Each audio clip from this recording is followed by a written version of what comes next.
Assalamualaikum warahmatullahi wabarakatuh. Selamat pagi anak-anakku sekalian. Alhamdulillah kita bisa ketemu lagi. Dan hari ini kita akan melanjutkan tema 7 subtema 2. Dan pertemuan yang kedua ini kalian nanti diharapkan setelah proses pembelajaran ini, pertama mampu menjelaskan kemampuan kalor di dalam merubah suatu benda. Yang kedua dapat menjelaskan proses penguapan. Itu tujuan pembelajaran hari ini. Baik, kita langsung saja ke materi pembelajaran. Nah, kita tahu bahwa teks proklamasi itu dibacakan pada pukul 10 waktu Indonesia Barat. Bagaimanakah kira-kira cuaca dan suhu udara pada saat itu? Apa yang kamu rasakan saat ini aja pada pukul yang sama, yaitu pukul 10 waktu Indonesia Barat? Bagaimanakah suhu udara saat ini? Panas ataukah dingin? Nah, suhu udara yang kita rasakan sangat terpengaruh oleh sinar matahari. Jika intensitas sinar matahari tinggi, suhu udara pun akan tinggi. Sebaliknya, jika intensitas sinar matahari rendah, suhu udara pun akan rendah.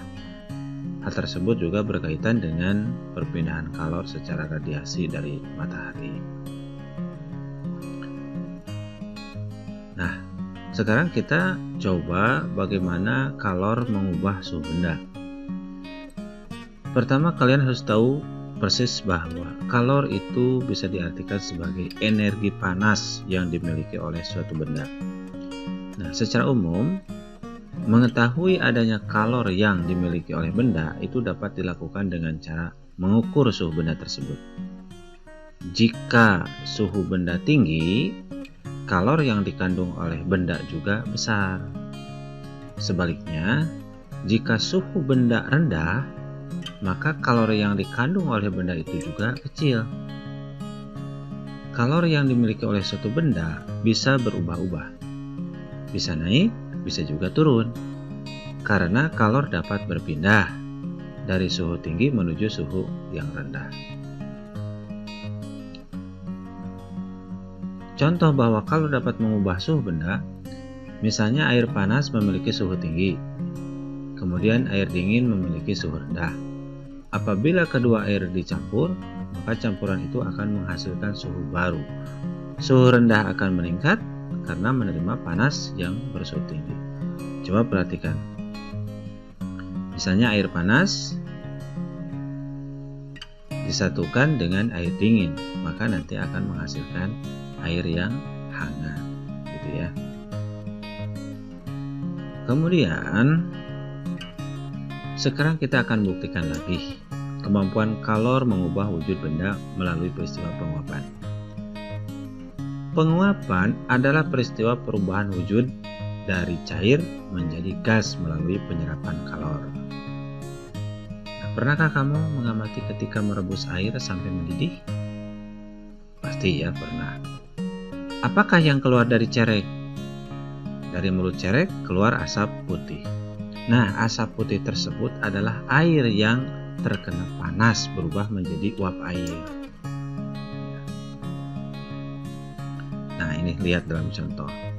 Nah, yang keluar putih itu adalah uap airnya.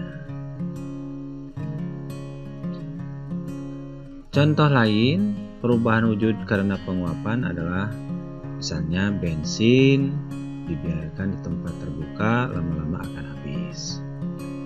Terus minyak kayu putih dibiarkan di dalam botol terbuka, dalam waktu lama akan berkurang isinya. Terus baju basah akan kering ketika dijemur di bawah panas matahari. Nah, itu adalah contoh lain perubahan wujud karena penguapan.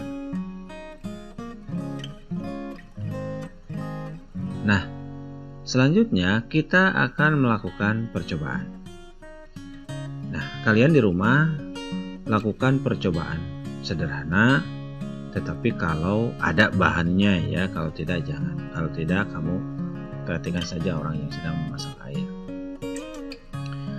Nah, ini alat dan bahan yang harus ada. Pertama kompor, kemudian panci tertutup, terus air secukupnya. Ada nggak di rumah nih? Ada nggak di rumah kalian? Kalau ada, silahkan coba. Cara kerjanya, tuangkan air ke dalam panci. Kemudian yang keduanya, siapkan kompor, kemudian nyalakan.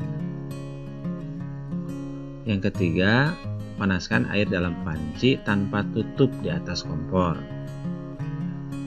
Kemudian beri tanda tinggi permukaan air pada dinding panci. Jadi ini untuk mengukur berapa banyak air ya ketika air masih dingin. Kemudian yang keempat, tunggu beberapa saat sampai terlihat ada sesuatu yang keluar dari permukaan air, bergerak melayang ke udara. Yang biasa kan suka ada ya. Nah, yang kelima, setelah beberapa saat, tutuplah panci rapat-rapat. Yang keenam, bukalah tutup panci dengan hati-hati. Lihatlah dan perhatikan sesuatu yang terdapat pada tutup panci. Tentu saja tadi kan sudah mendidih ya. Jadi ini waktu dibuka. Lihat oleh kalian, ada apa di dalam tutup panci tersebut. Dan yang ketujuh, panaskan air dalam panci tanpa tutup lagi. Biarkan saja air dalam panci itu mendidih ya. Kemudian bandingkan jumlah air dalam panci dengan jumlah air pada waktu awal sebelum dipanaskan. Caranya dengan cara melihat tanda tinggi permukaan air pada dinding panci. Tadi kan waktu dingin ada ya tandanya. Nah, sekarang juga sampai mana gitu. Nah, itu percobaannya oleh kalian. Nah, setelah melakukan percobaan ini, nanti kamu jawab pertanyaannya yang Bapak sudah siapkan di classroom ya. Nah, itu untuk melakukan uji coba bagaimana kalor bisa merubah suatu benda. Sekian penjelasan hari ini. Mudah-mudahan kalian bisa memahaminya. Assalamualaikum warahmatullahi wabarakatuh.